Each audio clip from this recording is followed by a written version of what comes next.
Good morning, everyone. Welcome to the first session of the day in the CVP Common Room. I'm joined this morning with Piers Leighton from Codex. Piers, thank you for joining us. How are you doing? Very well, thank you. Thanks for the invite. No worries. So, Piers he works for Codex. He's a application specialist there. So, Piers, crack on, mate. Sure thing. Well, thanks everyone for joining us on this rainy lockdown Tuesday. I'm just getting used to Discord, so apologies in advance if there's gremlins along the way. I'd hope to actually engage with you kind of by, pulling my face up and showing you some bits of physical kit, but my home Wi-Fi isn't up to the task, unfortunately. I also suffer the risk of two daughters downstairs watching Peppa Pig on their tablets, so it may dip in and out. So apologies for any gremlins. But this morning, I'm going to talk to you about, we're going to talk about the device manager software, but with particular regard to the Alexa Mini LF camera that uses the new compact drive media from Codex. And then towards the end, we'll also go on and talk about HDE as well. So that's the new, high density encoding. So a reduction of your file size when shooting ARRI RAW. So 2 minutes about myself. I've been with Codex. We're now under the umbrella of X2X Media, as you probably know. So Codex and Pix joined forces. I started with Codex back in 2010 on the set of Gravity, and I've kind of stayed with them, helping out with beta testing, trade shows, training, and stuff like that. So if you have any questions during my session this morning, then please ping Jake. I'm going to be flicking between desktops, so I might not see any direct questions, or we'll do a quick Q&A session towards the end. So device manager is, I say it's new, it's not really new anymore, but it's the beauty of it is its simplicity. It enables you to offload your camera media when shooting on Codex media. So in the case of the Alexa Mini LF, it's literally it's a small, simple piece of software. Once installed, you get this widget at the top of your screen, and then it essentially allows you to load, eject, erase, format, and offload. Very simple. This is if you've used Codex software before and you're used to Production Suite, that was certainly all bells and whistles. It kind of did everything: transcoding, archiving, primary grading, the lot. But now we're stripping it right back and just allowing you to offload your camera original. So you'll see at the top there, one of the main headlines is no license required. So I know that struck a chord with a lot of you that could occasionally find yourself in compromising positions in the wee small hours in places with little or no Wi-Fi, and you are having to get Production Suite license. That's a bit of a bugbear. So the beauty of this is it's plug and play. So it's worth. Please do come to the website, get yourself a login if you haven't already, because there's various resources here to you that if you find yourself struggling. Of course, Codex has an excellent round-the-clock support network, but there's lots of tools and information on the website that can get you up and running and answering any immediate questions. Like for Device Manager, for example, it instantly lists the minimum requirement of Mac OS. So 10.13 for Device Manager itself. But if you're shooting with the Alexa Mini LF that we're going to talk about this morning, then you need a minimum of 10.14.4. The red warning there saying it's not available with Catalina. There is a 5.1 on the software page now that is compatible with Catalina. It has a beta in front of it, but it's been out in the wild for many months now without any major issues. So I'd recommend that you go to the website, download the 5.1 version that's compatible with all macOS and crack on in confidence. So all of our software pages generally have an FAQ, and this is an excellent quick reference guide to, you know, any kind of big questions you may have, like, do I need to be licensed? What OS is it compatible with? Is it available on Windows? No, it's the short answer to that one. But then there are things that are a little bit more, you know, could be a little more confusing. Like this is a good reference point down at the bottom.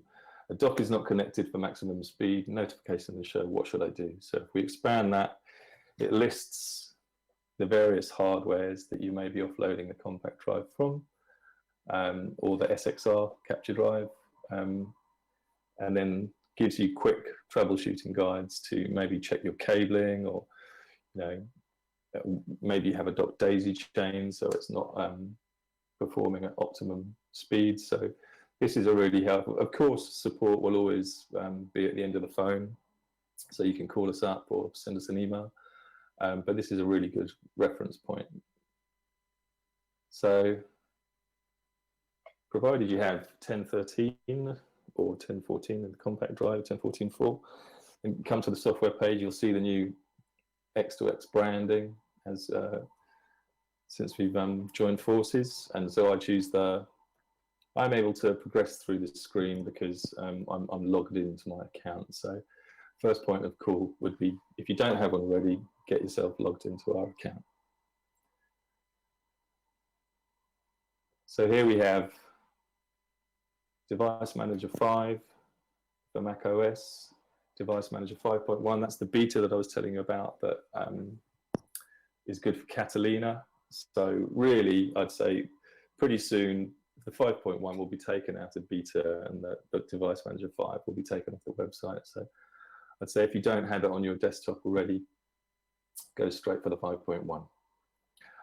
Production Suite is still down there, still exists. So if you're familiar with that software, but it is, Production Suite isn't feature lock. So that means no new features are being added to it. And this will be with a view to it going away down the line. So yeah. So looking at the physical media itself, if you haven't had time with Alexa Mini app already, it's pretty much the same format as the SXR drives, or the Capture Drive 2s, as they're already known as. But this is just a much smaller footprint. It's kind of much smaller in the hand. It's just under 1 terabyte of storage, super quick, super robust. So again, underneath the pictures of the physical media, we've got key features and FAQs. So simple things like, am I allowed to put tape on it? This is just kind of best practice that we try and tell people while they're on set. What's the capacity? 960 gigabytes. So yeah, just under 1 terabyte. But then really useful bits of information, like I've accidentally reformatted one. Can it be recovered? What's slightly different, if you're used to Codex workflows with maybe the SXT or the XT cameras, the volume on those drives, it would have been a Codex file system, whereas the compact drive on the Alexa Mini left differs slightly because it's a UDF volume created by Ari that has basically stores your RAW in an MXF wrapper. So you don't have quite the same luxury as if you were using capturing RAW on a Codex file system and you reformatted it in camera. Then you could call support, and then we could potentially bring it back. But if you format one of these in camera, then it's basically doing a secure arrays, and that role is lost. So got to be super careful. And then here we have down at the bottom some kind of data rates of what you should reasonably expect. I'll come back to these a bit later because it also has a bearing on the, we'll go through the hardware docs as well, just before we get on to HDE. So you can see very quickly here, there's a massive difference depending on what dock you have and how it's hooked up. So with the I think with the Alexa Mini LF, this compact drive reader, it's the bus powered USB reader. That, depending on how it's connected, you know, your data rate can be anywhere from 180 megabytes per second all the way up to 1,000, which is what you should be able to achieve with good connectivity. Good connectivity requires the correct cable, but you know how it can be sometimes, you know, you don't have the original cable that came with the reader itself, and you accidentally got a non-official Apple one, or maybe you plugged in a Thunderbolt 3 cable by mistake. So these can all have big bearings on your downloads. Now, the reader will tell you, the compact drive reader will tell you how it's performing with a very clear light on the top of it. So if you have the amber LED, that's what you don't want to see, because it's struggling to offload. It's really slow. That's the 180 MBS. Green, you're going to get about 550, but we're all struggling for blue, which is the 1,000 MBS.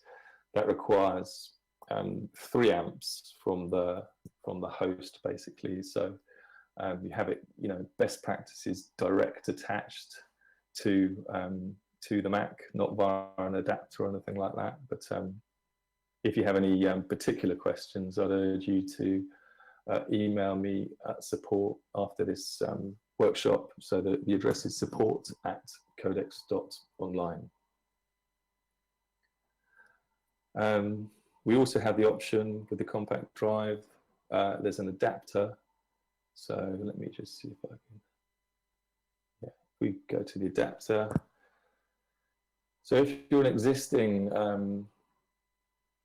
capture drive dock owner for the SXR drives, or the capture drive 2, as you already know, your best bet is to buy one of these, because you're going to get great speeds, much better than the compact drive reader. So if we come back to this,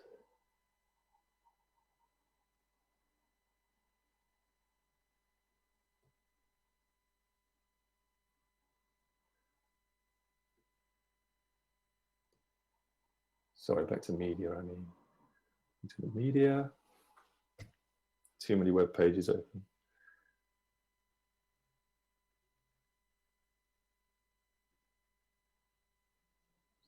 Compact drive.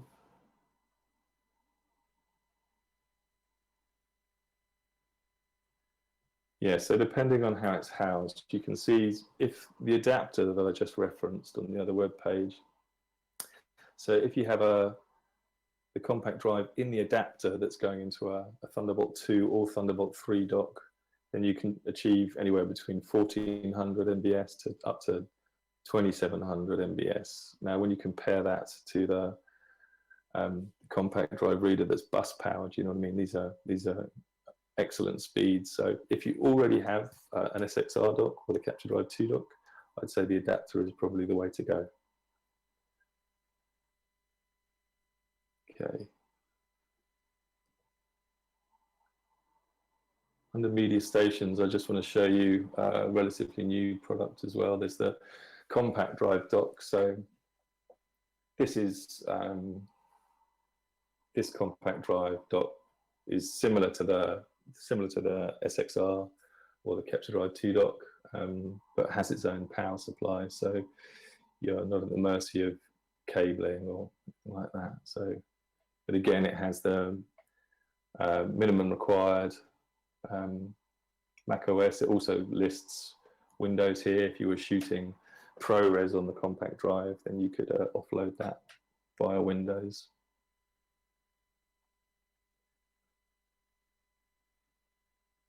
So yeah, I mean, let's take it over to, just wondering if there are any questions so far, if I come back to that. Jake, maybe you could help me steer around that.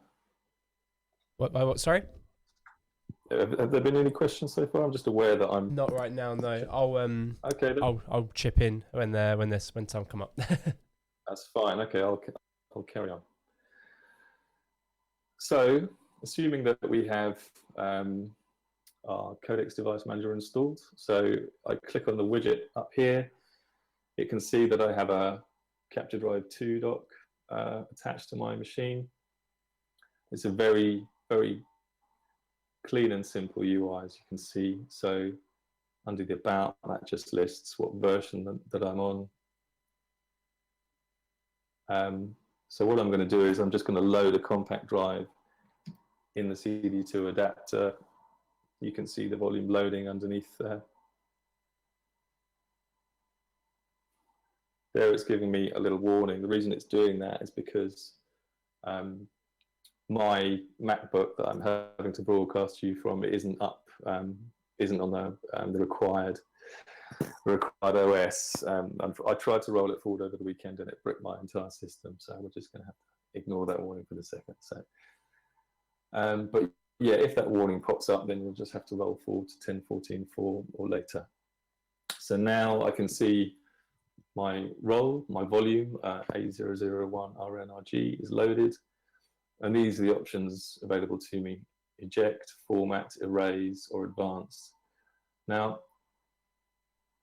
if I come to preferences, I'm able to do two things, or three things really. I can basically hide the format and hide the erase option. If you don't want to have those buttons available to you, then you can, yeah, some people don't want that option. You know, if it's late in the morning and you've got a bit of a jittery finger from too much coffee, you don't want to be pressing the wrong button and you're losing a roll. So you're able to hide those features as an option.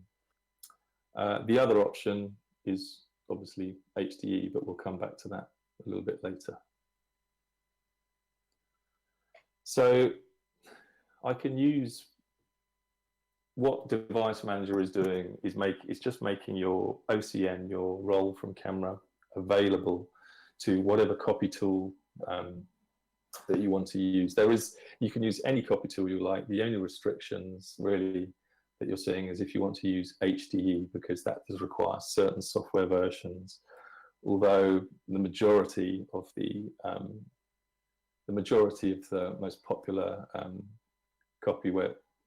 copy software tool vendors have bought into HDE. It's been very well received. As you can imagine, anything that reduces your data footprint by 40%, you know, I think, why wouldn't you buy into that? So what I'm going to do very quickly is, so here, for example, I have Hedge installed on my machine. So there I can see just drag it into my source folder, and then I'm good to do a transfer to my attached RAID. And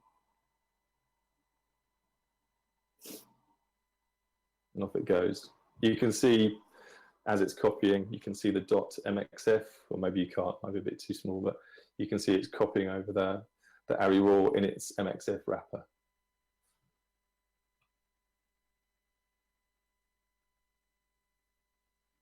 So now I've talked to you around the kind of hardware and software. I'm going to talk a little bit about HDE and also talk about my experience of using HDE on Spider-Man. So there we are, that's our transfer done. So the first thing, I mean, what is it? Well, there you are, bit exact data reduction of uncompressed camera ARRI raw. It's only available for ARRI raw files thus far. You can't be applying it if you shoot ProRes on the Alexa Mini LF. You can't be applying it to that. It's just for dealing with raw. But having said that, it can be applied to ARRI raw from any camera. So XT, SXT, A65, LF, Mini LF, Alexa Mini, all of those you can have a high density, an HDE version of. So we talk about it as being, you know, a 40% reduction, but that we are actually being slightly conservative in our reporting there, because the reality is that, you know, quite often we achieve 50%. I think over the course of, I worked on Spider-Man Far From Home a couple of years back now, and the entire shoot had an HDE pipeline, and that achieved around just over a 50% saving over the course of the entire movie. So incredible savings, and I'll talk more about the benefits of that a little bit down the line.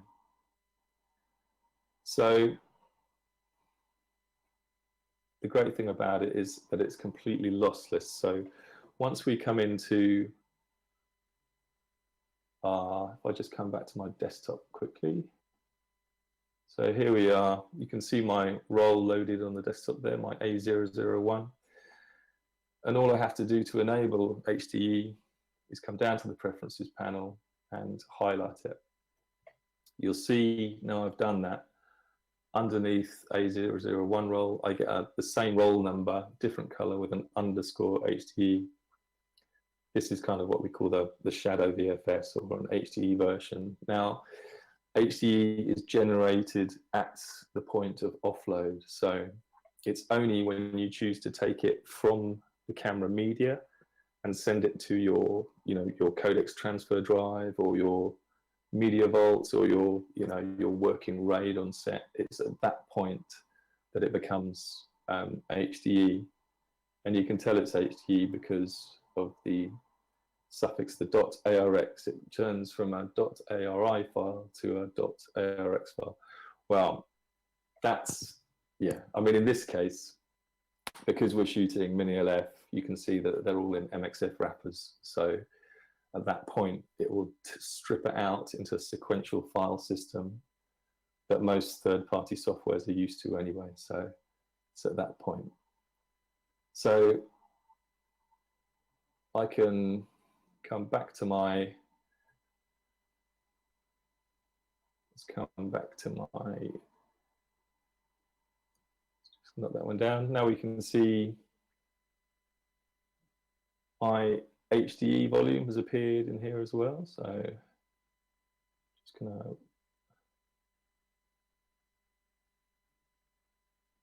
check that one quickly and re-edit.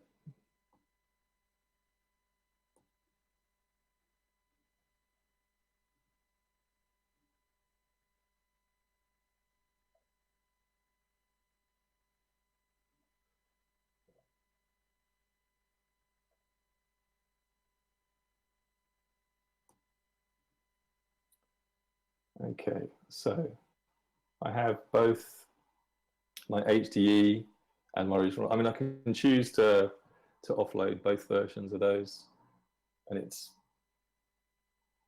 cancelled that one because I've already done it. But you can see how quickly that one is comparatively. So, I mean, in the case of my own experience of using HDE as a pipeline,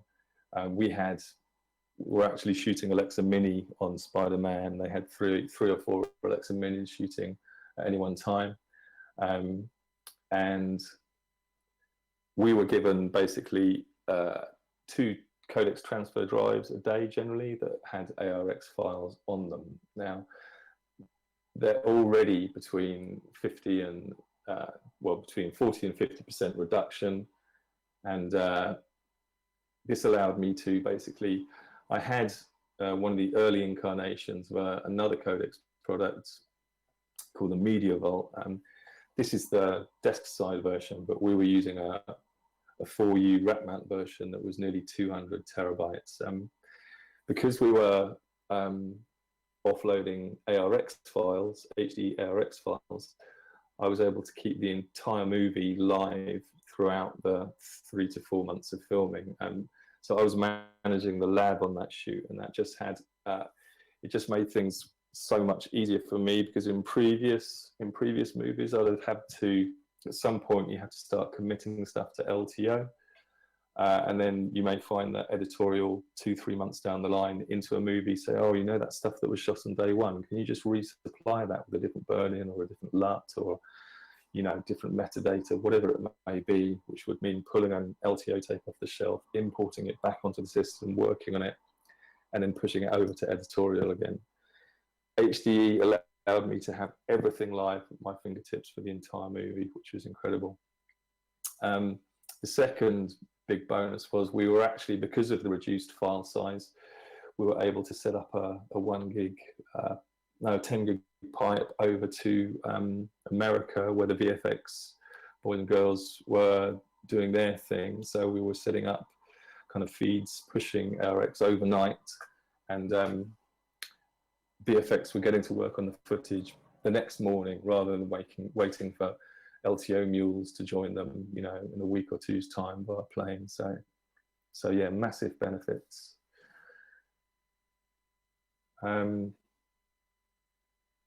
Yeah, I mean, that's pretty much it. I'd invite questions right now, because I mean, like I said, the beauty of Device Manager is it's incredibly easy. So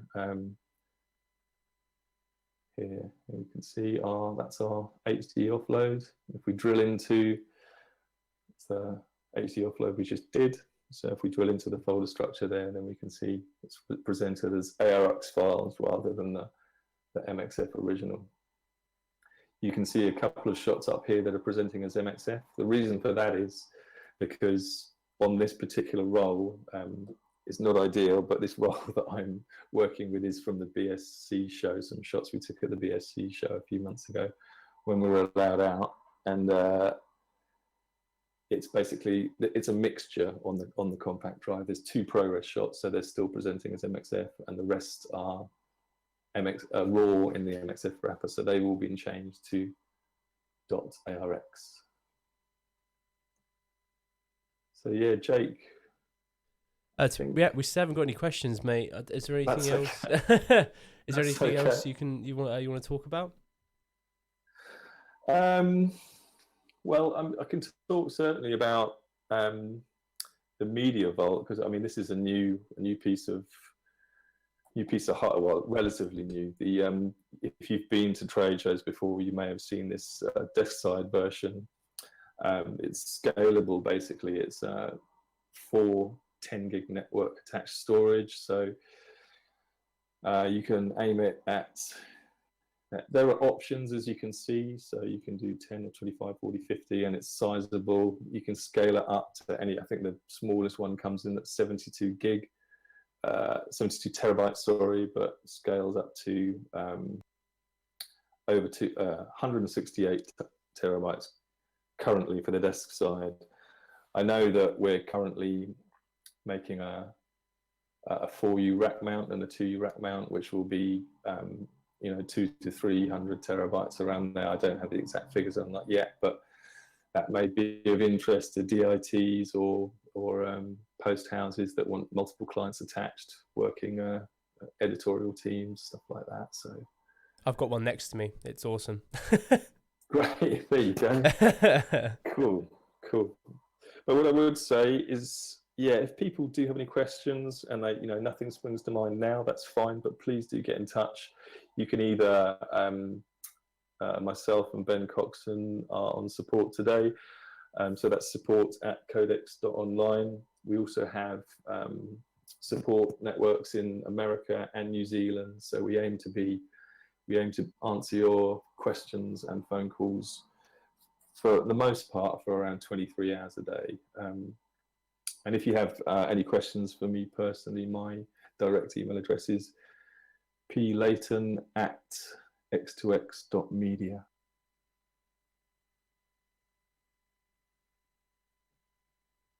I think that's it, Jake. Awesome. All right, mate. But well, yeah, thanks for the invitation. Hope you stay healthy, everybody. Yeah, no worries. Yeah, like Piers just said, any questions, just ping them over on the YouTube link for you guys watching on there, or if you're on Discord, ping them on Discord. I've used the Vault quite a bit, so again, I if I need to answer questions and you're not about Piers, I can. But obviously, you are the man to go to for the more technical stuff. But it's the Vault has been so simple for us to use. It's awesome. So yeah, it's really handy being able to bring that home from the office and still have awesome performance for all the stuff that we make in house. What time did the seminar start? Started at 11:01. 29 minutes in. Yeah. What is the offload speed hit in conversion to HDE versus straight offload? Well, it's listening from Mexico. Welcome. It's one of those. It's a bit tricky to answer because it depends on so many factors. But again, if you come to the HDE FAQ, it will give you some numbers as to what you can reasonably expect. So let me see down here. There is a case study somewhere on this page. Sorry. Yeah, what is the data rate of HD? What is the performance? Yeah, so OpenGate 4.5K can be encoded comfortably at 24 frames per second on a modern MacBook Pro and over 50 frames per second on a 10-core iMac Pro. So HDE is GPU dependent. So the general rule of thumb is the more cores you have in your Mac, the better it will perform. But I would say that before you go core crazy, maybe you're thinking about buying one of the new Mac Pros. Do get in touch with us because it does top out at a certain level. So it's not just like I can just keep buying cores and it will start flying off the shovel. It does top out. But I'd ask you to contact Codex support, and I'll give you an informed opinion as to the best model to go for to suit your purposes.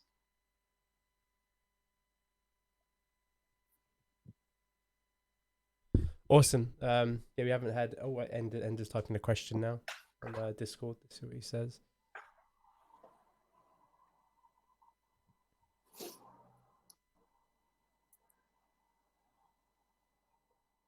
For example, when I was using on Spider-Man a couple of years ago, I was using a Volt XL, and we were getting between 80 and 90 frames a second off that machine. But that's a beast of a machine, and HDE has been developed to work cleanly and well with I'm currently doing my demo from a not very powerful MacBook from 2014, and it's still doing well. So